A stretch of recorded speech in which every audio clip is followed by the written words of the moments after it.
Welcome to another episode of Onwards and Upwards. Our first story takes us to Wainoni School. To help students feel positive during this scary time, the school purchased 120 ukuleles so that the kids could all play and sing together and look forward to coming to school.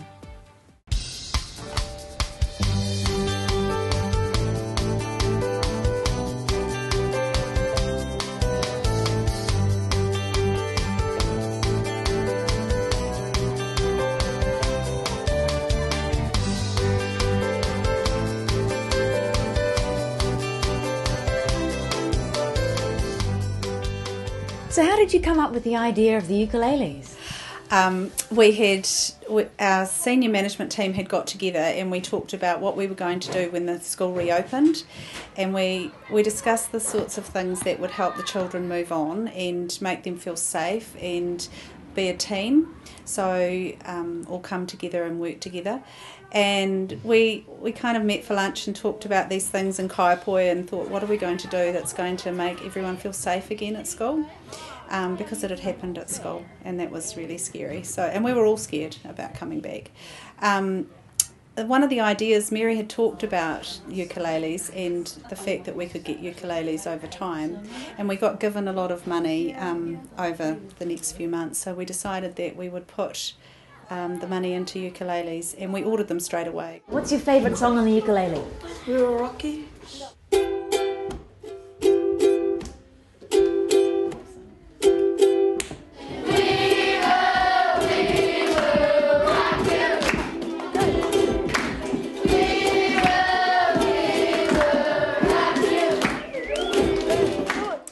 Well, we started with 75 and then it went up to in the 80s, and every time I rang Kim to check on how many children had come back, it would go up. So the final order is up to 120. How have you managed to fund the ukulele project? Well, we got money from Dubai, believe it or not. We got an international school in Dubai.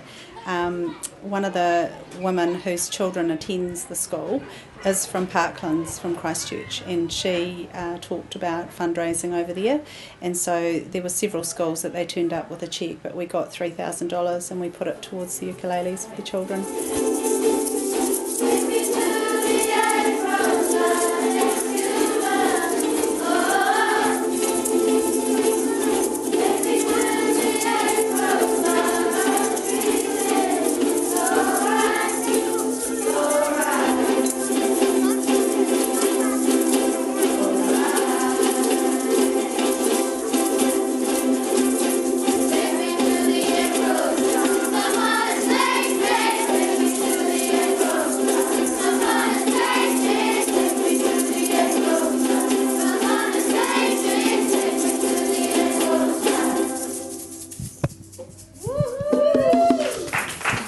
It's a fun instrument. You know, we wanted to get something, you know, like Kim said, for these children. And if they all had one each, rather than just having the 30 for a class and then each class come in and they get to play them, but they've all got their own and they all look after them. They've all got their name on the box and they take them back to their class and bring them over for music. And they've become, you know, their own ukulele while they're at school. As they arrived, the kids got really, really excited, and Mary was wonderful and started teaching the children, and it brought everybody together. And first of all, we started thinking about thank you songs and how we could, you know, thank all the sponsors and the well-wishers, and the children just loved them. They were all colourful and excited, and yeah, it was just wonderful. So what's your favourite song? Black and red. How many songs can you guys play? Like 10 maybe. So, Tyler, I hear that you're a bit of a rock and roll star around here. Is that true?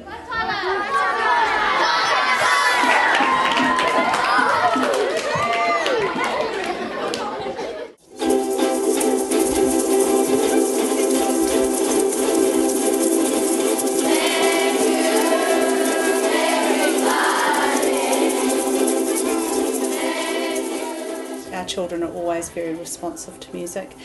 This has been harrowing for everybody, but they all just come together and they play and they sing and look after each other. It's just brought a whole other element to the school. Do you think that you'll be a rock star later on?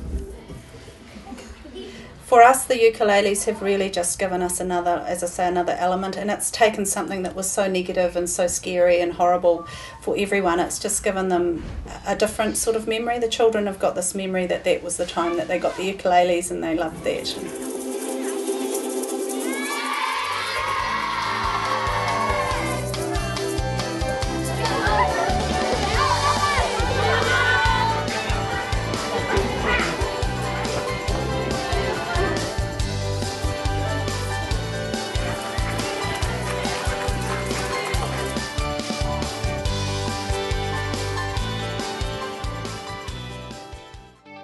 After the break, we join Solutions to Access on the cliff tops of the Port Hills.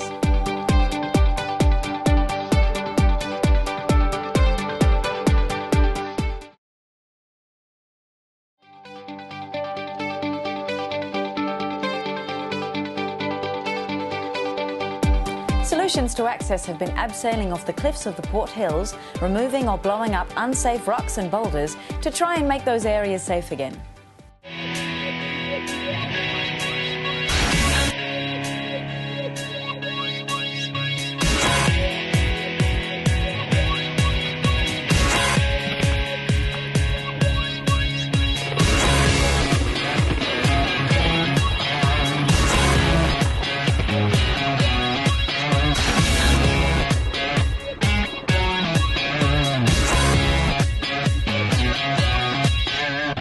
So what kind of work have you been doing since September?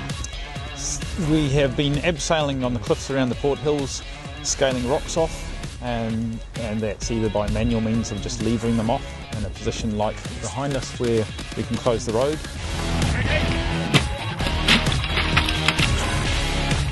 Behind houses we might have to blow the rocks up into smaller sections or use other means to reduce the size before we take them down the hill.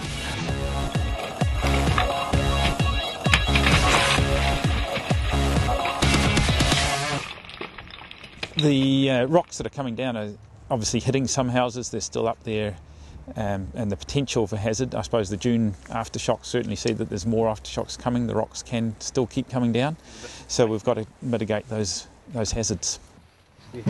So explosives here, an example of the non-X explosive. This is a common charge we're using. It just has the 10 grams of explosives in there, but I think it makes up to about 1,000 litres of gas in a hurry, so that's what cracks the rock. Occasionally, if we need it a bit bigger, we might go for a 20 gram charge, but that's as big as we need to use in this area.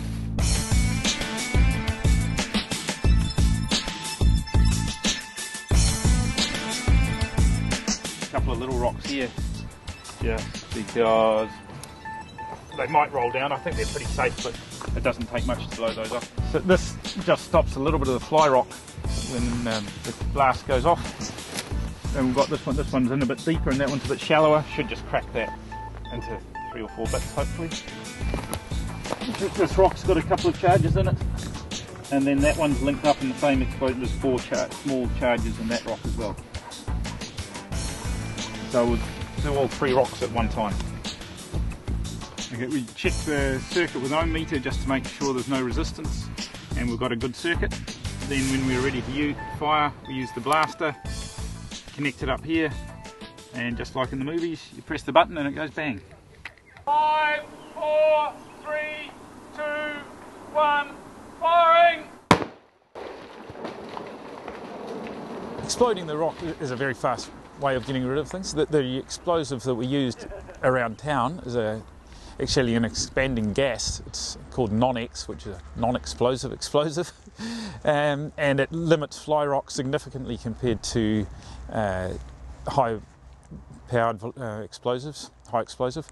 And the shock wave is non-existent almost, and the noise is much reduced, so you can use it in very close proximity to houses. That's the non-X charge after it's exploded. It's just an expanding gas that comes out, and if it's not constrained, it doesn't do any damage. There's also expanding grout that we can use when it becomes even more critical, that you put into a hole and it expands and cracks the rock over time. But there's also rock wedges, plain old drilling, as well as cabling back and anchors. The rocks that have come down are only part of there's a lot more up there, I suppose. Now, most of those are going to stay there for a long time, but there's some, like I was saying, that you can see evidence of movement. They need to be taken out or tied back. Tying them back is a temporary. It hasn't removed the hazard, it's just put it off till later, and they'll need to have ongoing maintenance. There's a structure there that'll need to have a lifetime, it'll need to be replaced. Whereas if you blow it up and take it out the way, the rock's gone. But I'm pretty happy with this, safe now. Say, for example, as we looked up at Castle Rock before and seeing what's happened there, are you amazed at the force of the earthquakes and what they've done? Absolutely, yeah. No, it's astounding how huge rocks can be thrown up, especially with the ground acceleration that we experienced in Christchurch, and certainly in areas like the Heathcote Valley or Sumner in the last earthquakes.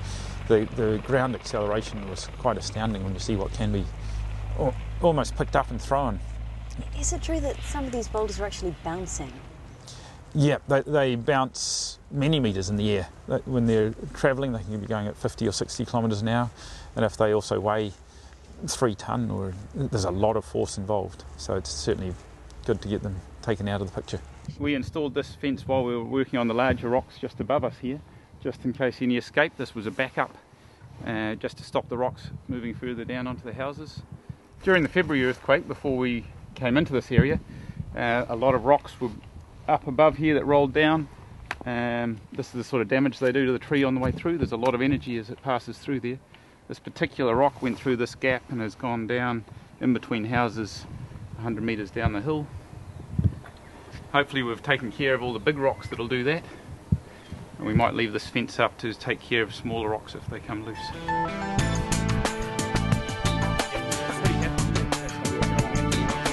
My wife came to the door and she said, "Oh my God, you better come and have a look at this."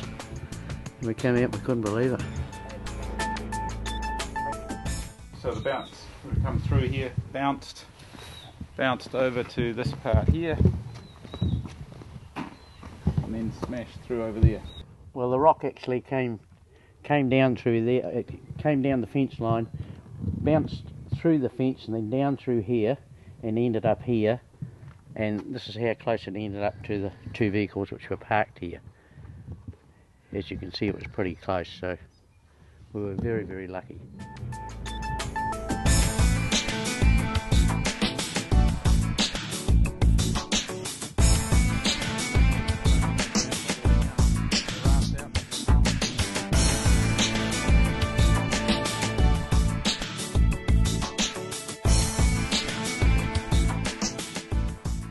Other geotech engineers will need to come up here and look at the work that we've done and assess it with a fresh set of eyes to make sure that the hazards have been mitigated to an acceptable level before red cards can come off and people are allowed back in their houses. So it might take some time before that's carried out. We've taken hundreds of tonnes of rock down from where they were in precarious positions, so it's a lot safer than what it was now. The immediate response to the rockfall hazard was to put things like the containers in place, like the ones over there. You can see the bluffs that sit above it were endangering the houses below the road, so those containers were put there as a very short-term but secure means of making the houses safe. Hopefully afterwards there's meshing that can be done on the rocks themselves. There's a rockfall fence that you can see that's been erected along just above the bush line there, and that'll make the houses safer in the long term. So have there been many evacuations from these areas? There have been a lot of evacuations, about 400 or so I believe, around the Port Hills. Some of those are going to be shorter term. There's going to be some longer term remediation required before everyone gets back in. Finished up here for the day, we can take the drills out.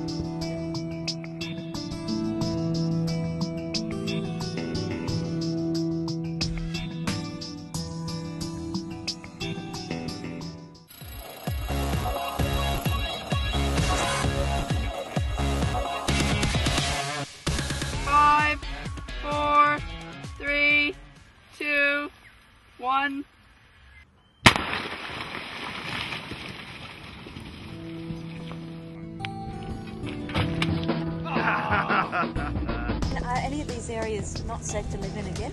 There will be some areas that I think won't be made safe for a long time. Obviously the ones that right on top of the cliffs that have been in the in the photos that have fallen off, they're not going back in. At the bottom of the cliffs, they're going to have a while before they're safe. But in an area like this, where there's temporary remediation like these containers, hopefully we'll be able to make the cliffs above them safe over the coming weeks and months, and it should be safe to come back in after that. Yeah.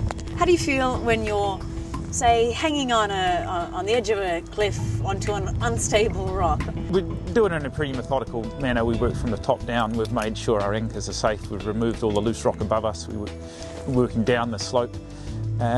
So most of the hazards have been taken care of, but there's always a bit of excitement in the job. After the break, we take a trip to Addington Raceway to find out about More FM's Extend a Hand initiative.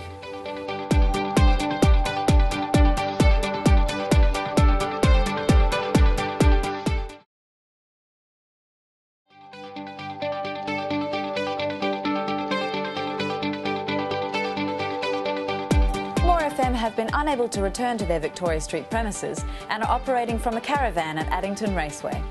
We joined Si and Gary to find out about Extend a Hand, their initiative to help those in need.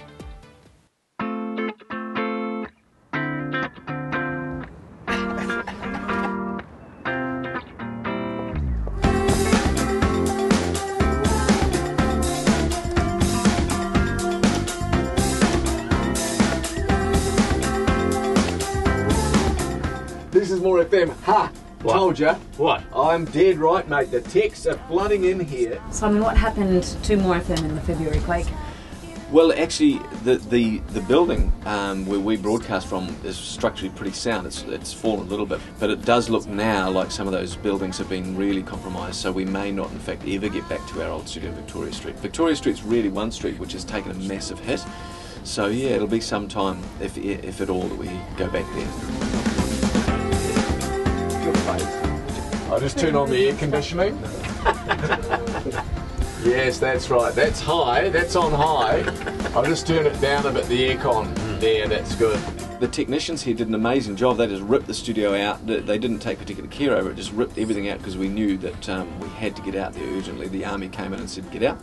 And so they stored all the gear, gave us this camper van, and we're hoping, though, to get all our gear back and put it into the raceway, because we'll be there probably for the thick end of 2 years. So, yeah, the gear's in storage somewhere. How has the situation changed with your work in terms of being in the camper vans? Well, I mean, there's still the same basic dynamics, but we're a little closer together, you know. Simon's not very big on the touchy-feely thing. If I put my hand in his leg, see what I mean? No, I don't do that. So I don't carry on with that nonsense. We used to have more room in the old days, and it is getting a little bit on my wick here, you know, because we are crowded. I mean, I've got to slide in between here, and everywhere you move, you know, people are on your way and that. So build a bridge, man, eh? And the irony is that actually many years ago, when I worked for Television New Zealand in the days when I was extremely good looking, I actually had this very same camper van for a travel program I filmed around New Zealand. I lived in this damn thing years ago, and it's turned up all about 20 years later. Here we are in it again.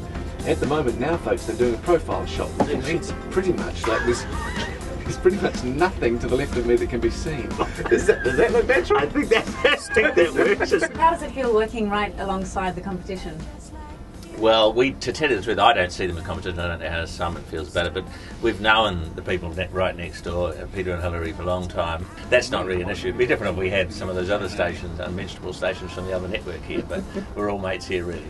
So you don't try and steal any trade secrets or put any little banana peels out? Oh no, I definitely look through their window at their computer, see how many emails they're getting, but no, there's nothing compared to us. So, yeah. No, they're a good bunch, actually. I mean, that's the nice thing. I think everybody, in light of what's gone on here, the sort of the competition thing's gone out the window. It's more just about getting on and you know, rebuilding a city, really, and doing your little part. So I came up with the idea of this Extend a Hand, which we went out. In fact, I think it originally started with the number 4 bar, wasn't it, in Maryvale? That came up with the first wad of money, and that was about 25,000. Yeah. And then blow me down, a woman in Australia, Mari Sig, had a party over there and raised 35,000. So we started out giving 4,000 away, 5,000 away. It was such a nice, generous spirit created as a result of it. I remember there was one woman who she was a solo mum. She couldn't stand the earthquake, so she had to get out of town, but she had nowhere to go. And so we ended up getting a place for her in Methven, and people offered firewood for her, and it was just really lovely. You can't save the world, but you can help one person. And so that's how it started. We said, if you've got a problem, ring up. And the phones were flooded. And then the amazing thing was people wanted to help. You know, so we'd put it out there. That was our little bit. We put it out there on the air, and then the community came to the fore, and they were really amazing. There was never a situation where we had a plea for help where we didn't get someone offered to do the job. So we never had one miss. Every single case got dealt with. That was great. Very emotional. The overwhelming result is you do realise that a community can work together if you put the pieces together, which is what we were doing. We're acting as a conduit to put the pieces together in that instance. And it was impressive that there was this widespread willingness to help other people. I mean, it was outstanding. It was far greater than I ever thought it would be. So I think it was a great thing in terms of your confidence in the value of community and that people will help one another out. I think it was absolutely marvellous, really. Just to see what it was. Once they're gone, they're gone. Jace, well done, mate. Good on you. Thanks for calling. Thanks, heaps, mate. Right. This is More FM. Robbie Williams, you win some, you lose some. Turn around because the camera's here, mate. This is my chance to shine.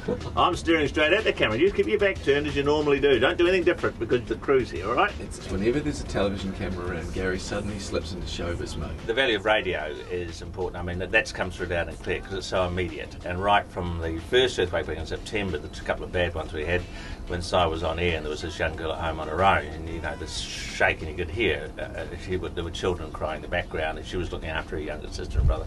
And Si kept talking to her throughout, even though our studio was being knocked around.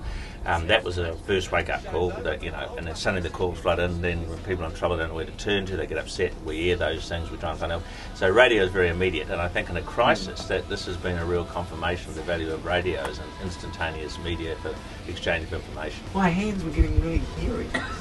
Well, I don't know what's happened to me. I've suddenly got incredibly hairy. I think it's the stress of the earthquake. I'm serious. And so that's good. All right. I think there is a resignation now that this is a long rebuild, so that can be sort of disillusioning in some respects, but nonetheless we are in it together, and the city has come together as a result of it, and we will get through it. We don't have a choice, but we will get through it, and I genuinely believe that some way down the track, it's going to be generational, maybe a decade away, but we will have a fantastic city. I believe that with all my heart. It'll be a wonderful city, and a city to be enormously proud of, and it will be built on adversity and courage. Enough said. Just to say too much said, really. Show's over, move along. Nothing to see here, folks. This is More FM.